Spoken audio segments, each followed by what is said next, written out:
Well, hello again. Another little video. This one is an amendment to the one I did 12 months ago on double slip points. Now this is out of the guide, which you'll see the double slips. So from there you can either go down there or up there, and you can do the same with all them, or up there or down there. And also what you've got is, if you go into the guide,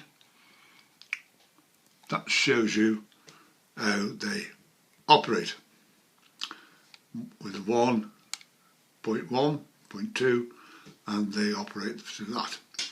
Now when I did the little video 12 months ago, I came up with this for a particular gentleman, which was, these are like goods yards, so this, you can go from here to here by these numbers. You can only just do this bit in Pro. You'd have to manually operate these, but it was just a quick way of actually programming the things to do it the way you wanted to. If you clicked this one here, it actually operated that one, and then that one, and same that way, or that way, or that way. Last week I had another gentleman come up with the same situation. He's done exactly what I told him to do, or what I'd done in the video, like this, and this particular one here was not working properly. This one would, but that would operate that one. So what I actually did, and this might, I've not got the controller on here, else otherwise it throws all my point systems out. So what we've got now is I've changed that now to this one, and you've now got this.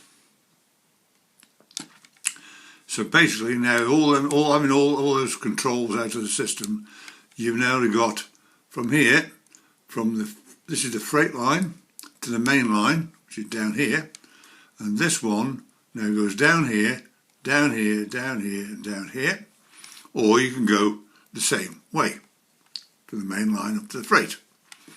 You can also go, this branch line is actually a loop, so you can actually go along here, up there, and up there. That's the branch line. Or you can actually go from the freight line down here, up there into the branch line, or from the main line you can go up there and down there onto the branch line that way. So it's a lot easier to control. Now,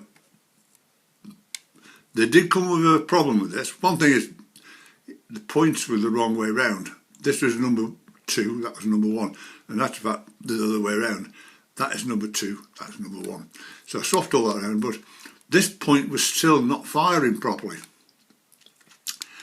And I'll show you the programs for this in a second. But what it is now is, if I click this up here like that, and we'll click this one up here like that. Now if I click this one, number 1, I know it does that. This is why it's telling me, right? So it does that, it does that, does that, and does that. So that has done that way around. Now in fact, if I actually put these back again to where they were, like this, like this. Now if I actually do it from this way and go from 0, and it fires that one, fires that one, it'll fire that one, and it'll fire that one. Okay? And it works that way around. Now if I want to go from freight line up to that one, let's put this back again that way around, and we put this one back straight that way around. So if I want to go from the freight line up to that line, all I've got to do is click this one, clicks that one, clicks that one, and that's it. So it goes up that way around. Now if I want to go from the main line to the branch line, or that other way around, either one, I fire either that one or that one.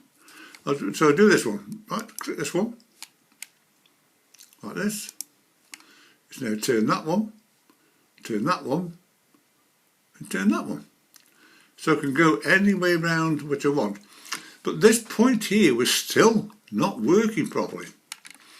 Now, when you start running programs, one of the things that happens is if you fire this one like that, then that one like that, it'll tell you you've got to leave 2 seconds from firing that one to firing that one. So what I actually originally did, I just went from there, and it just wouldn't work properly. So what I've got now is if I now go into here, and I go to here now, and find main line to freight, I think we'll call it. Let's do it that way around.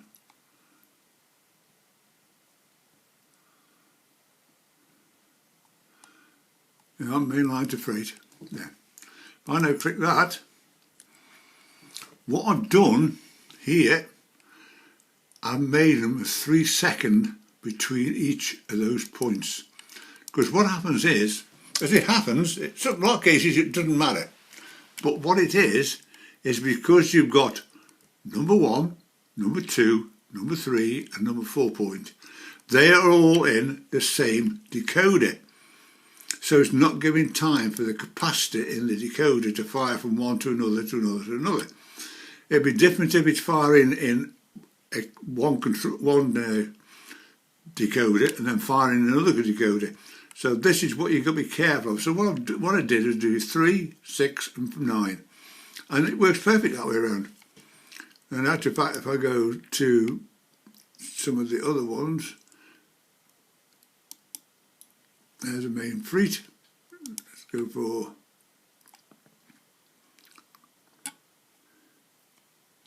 one of the other ones. Freight to main. You've got the same again. So that is what I did with them. Is I just put 3 seconds between firing each one of those points, and it works perfect. Now when I left him, I was showing him for quite a while. I couldn't do this on the team viewer, so I showed him how to program that to that to that to that to that, and also from there back again. Then you got the gist of how it actually operates through those little programs, because also you can have to look at the program in your own Railmaster, and he's now going to the rest of them. But so to say, what I did, I took all these lists out here, because in some places, if you look at them, they look a bit confusing, and this way around, it's a lot easier to work. So if I had to go from branch to branch here, like this, so it's now going that way. So that's the way I can actually operate them. So what I'm going to do now is, that is all that bit done. So what I'm going to do now is I'm going to come back up here and go to my layout here, like this. Of course, this is all my siding and stuff here. I'll put that bit down to 100% to 75%, which is this, which I've got here. I'll now turn it off again.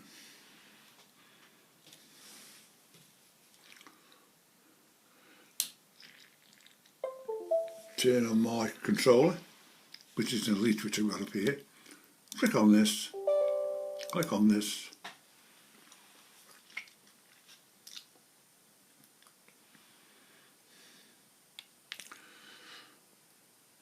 As I point out to a lot of people, I take the noise out of this bit. When I'm changing, doing things and switching in and out, it drives me up the wall, so I don't have mine on at all. But as you notice, I've got the controller on up there. Here it goes. You can hear the points start to fire up.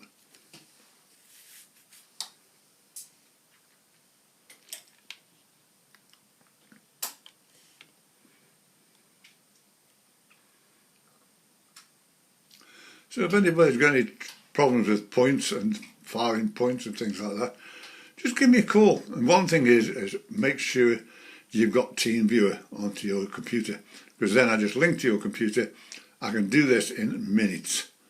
Find problems is, it's like if these things aren't firing properly, I can see by just looking at the diagram on here, I can tell whether the things are actually in place or not. So what I've got now is I'm all back in live. So I've just done another two little programs for you. I've got this one here, which is the leak run again, but this is the class 37. Now this is actually the experiment, but at leak on the railway, leak manifold railway, there is another one of these which is actually called the, I forget what it's called, not Enterprise, I forget what it's called, but there's another one of these on that railway. Then I've got this one, which is my HN rail, with all its wagons. That'll do another little program. So what we'll do is we go on here, and I've got these little things all set up in here. I'll first of all do the little leak one. So this is the leak one. So first of all the cab lights come on, then the cab lights come on.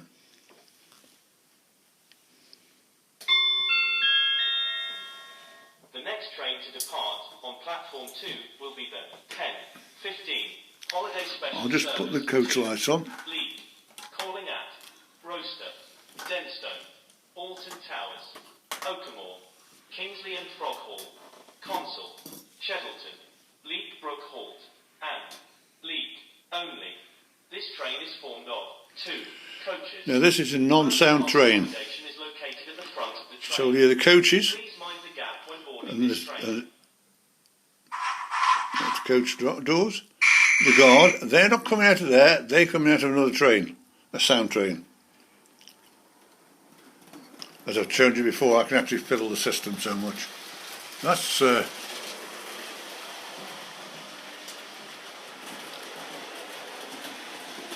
particular one.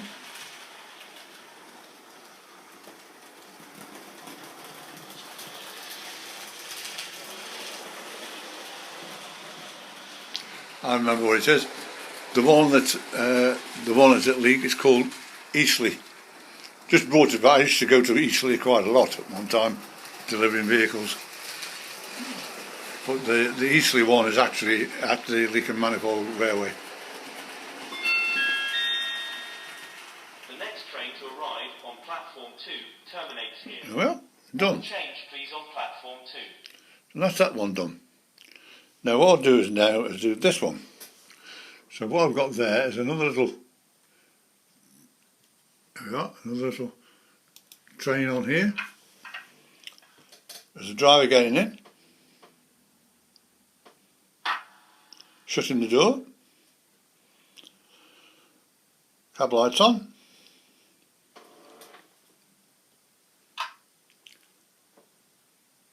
driver lights on, start up.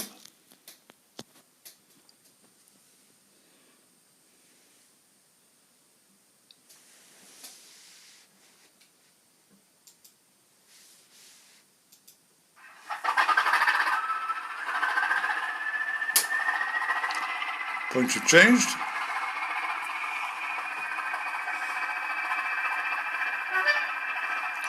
There it goes.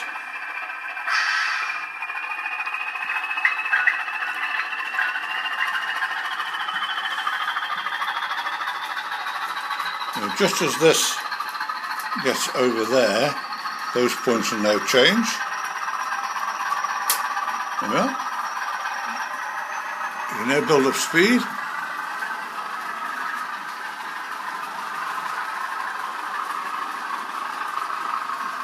The horn will go. That's to warn them, and also the crossing. We can go round again. This time it'll slow down on coming back round.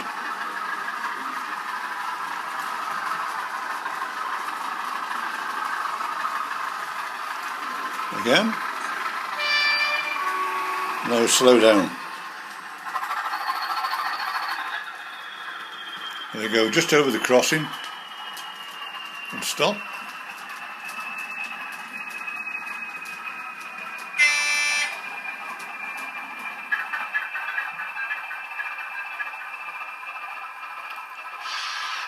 point will change. You now come back into the siding.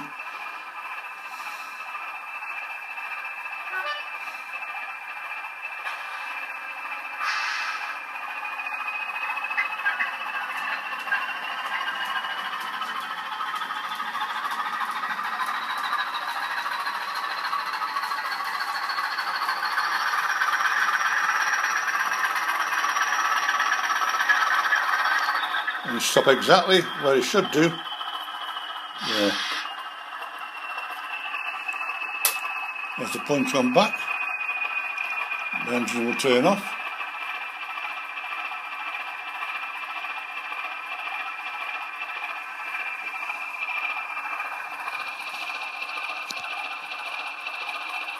There it is. The lights will actually go off.